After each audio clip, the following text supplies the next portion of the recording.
Inheritance in Python. So, what is inheritance? అందరిలా మనం డెఫినిషన్‌తో స్టార్ట్ చేయొద్దు.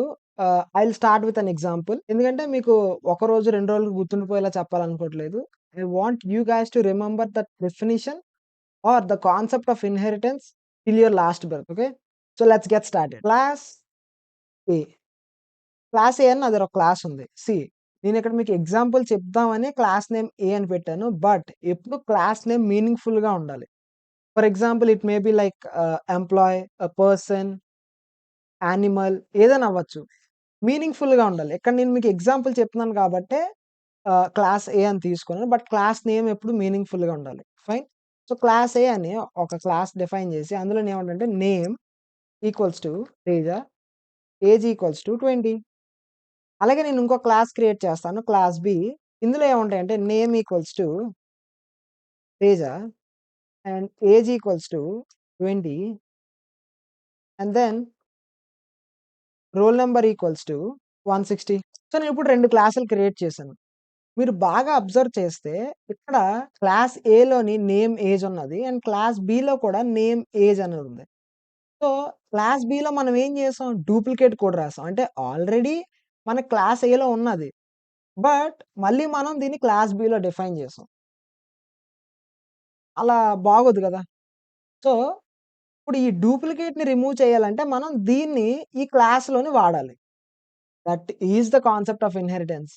ఇన్హెరిటెన్స్ అంటే ఇప్పుడేంటో చూద్దాం. ఇన్హెరిటెన్స్ అంటే ఏంటంటే reusing attributes and methods from a parent class. So, ఇప్పుడు ఇందులో ఉన్న క్లాస్ ఏలో ఉన్న అట్రిబ్యూట్స్ అండ్ మెథడ్స్‌ని క్లాస్ బిలోని ఎలా వాడాలి?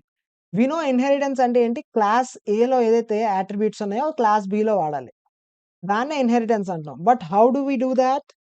సో, క్లాస్ బికి పేరెంట్ ఏం చేయాలంటే మనం ఏమంటామంటే ఏ. సో, బి పక్కన మీరెప్పుడైతే ఏ అంటే క్లాస్ నేమ్‌ని ఇలా రాస్తారో, ఇలా కర్లీ పారాంథసిస్ పెట్టి ఇందులో రాస్తారో అప్పుడేమైందంటే, ఈ క్లాస్ ఏ అన్నది క్లాస్ బికి పేరెంట్ క్లాస్ అయింది. అండ్ క్లాస్ బి అన్నది క్లాస్ ఏకి చైల్డ్ క్లాస్ అయింది. I hope that makes sense. So, ఇదేమవుతుంది పేరెంట్ క్లాస్ అండ్ దీన్ని చాలామంది ఏమంటారంటే సూపర్ క్లాస్ అంటారు. లేదా ఆహ్, బేస్ క్లాస్ అని కూడా అంటారు. సో, టెర్మినాలజీ మీరు చూసుకోండి. కన్‌ఫ్యూజ్ అవ్వకండి. ఏదన్నా ఒకటే. పేరెంట్ క్లాస్ అన్నా, సూపర్ క్లాస్ అన్నా, బేస్ క్లాస్ అన్నా ఏదన్నా ఒకటే. అండ్ ఇదేమవుతుందంటే చైల్డ్ క్లాస్ అవుతుంది. అండ్ దీన్ని ఇంకేమంటారంటే సబ్ క్లాస్ అంటారు.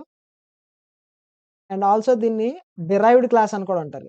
ఇప్పుడు నేను ఇలా చేయడం వల్ల నాకేమవుతుందంటే I can remove this name and age.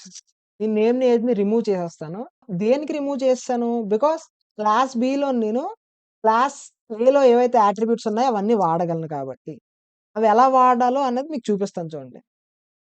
So, ఇప్పుడు నేను క్లాస్ బికి ఒక ఆబ్జెక్ట్ క్రియేట్ చేస్తాను.